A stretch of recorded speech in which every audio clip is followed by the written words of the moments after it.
Okay, here we go again. Nigel Farage. Yes, I know. I don't normally do Nigel Farage. I'm not his biggest fan. But obviously, there's huge hit pieces going on about this money, that money, this has been done, that's been done. So I thought I'd go through it because they keep going, oh, it's going to trigger a by-election, it's going to do this, it's going to do that. But I don't think people actually understand why. So let me just get into it. This is not a hit piece on Nigel Farage, by the way. It's actually a little bit the opposite.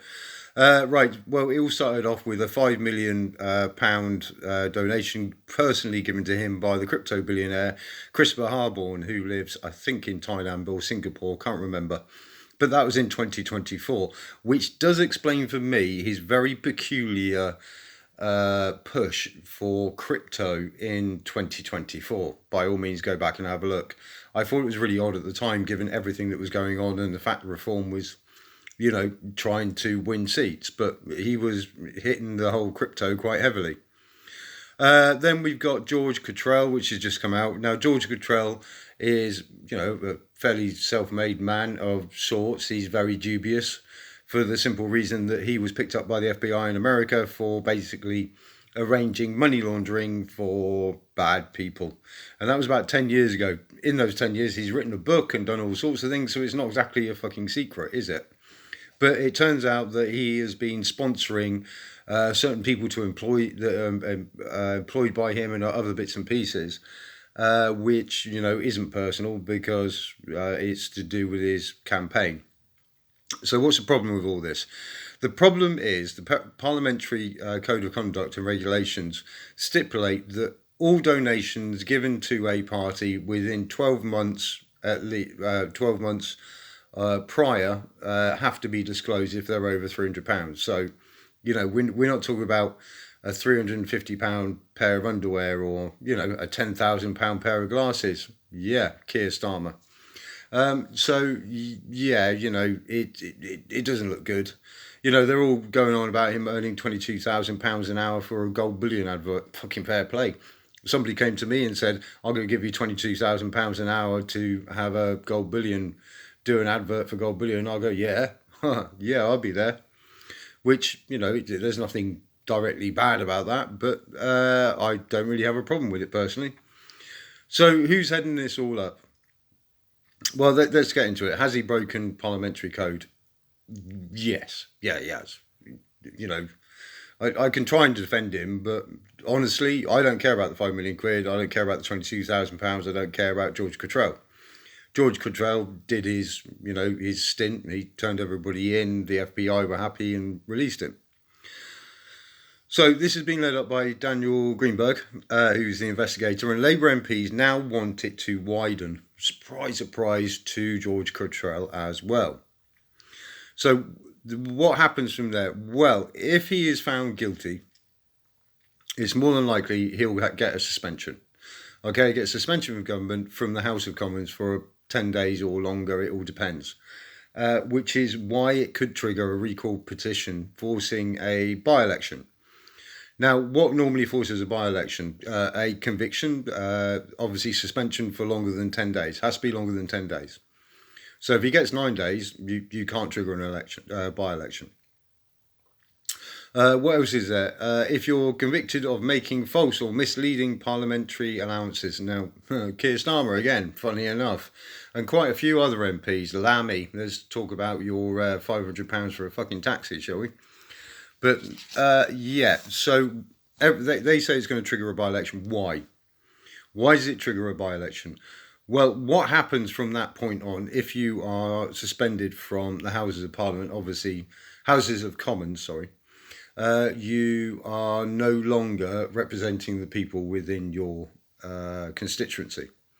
So the petitions officer, which is the head of the democratic services in your local council, has 10 days to open a petition in the area. Okay, he's got to do it within 10 days of it being triggered. Then that is open for 6 weeks. So the petition itself is open for 6 weeks, and it needs a minimum of 10% of the electorate within the area, within the designated, Clacton-on-Sea. If it fails, then it means that he remains as an MP. Okay, because they're going, oh, it's going to trigger a by-election. Oh God, it's terrible. But you have to get 10% of the electorate to actually sign the petition to get him out. Is basically the way it goes. But this is what actually happens from then on. Because let's say they do get 10% and he fails to remain as an MP, then he has to stand out as an MP. There'll be a by-election in the area. Can he stand in the by-election? Yes, he can. Okay, because they talk about this, and you get these people. Oh, well, it'll trigger a by-election. It'll do this. It'll do that. There's two ifs before we get to Nigel Farage failing within Clacton-on-Sea. Will Restore go up? I think they will, because it is a strong area for them, obviously. But I'm not keen on Nigel Farage. Okay, now Nigel Farage as the protagonist is superb. As a protester, he is brilliant. But I think this is kind of a get out of jail card for him, because I don't think he wants to do it. Nigel Farage likes to be the popular man. He likes to be popular, and whoever takes over is not going to be popular. If you don't change things very, very quickly in this country after we kick these bloody absolute low IQ people out, and they are low IQ, I'm sorry, then you are going to end up being hated, and you are still going to end up being hated if you do. So Nigel Farage likes to be liked by everybody, bit of a narcissist, I get it. There's nothing wrong with being a narcissist. But as a protester, it's easy. Because you can protest and criticise anything and, it doesn't come back on you. But when you're actually the person in the hot seat and you've actually got to think about government and what to do and the stages and the money and the economics, which I'm sure he can do, but I don't think it's really in his wheelhouse. I'll be honest with you. And I think even Reform voters will probably think the same way. It's not really his wheelhouse. I would rather him on the outside. I can see him retiring to America, does his GB News, does his other bits and pieces. Probably writes a book and says, it wasn't my fault. I've got to get out of jail card. That's pretty much the way I see it. And I think he'll be very happy. And he'll enjoy criticising whoever comes next. But then on top of that, so we've got two billionaires that are being, back in reform. Now we've got another billionaire who's an Iranian property magnate. And when I mean billionaire, he is a billionaire. Sansan Gandhihari. I think I've got that right.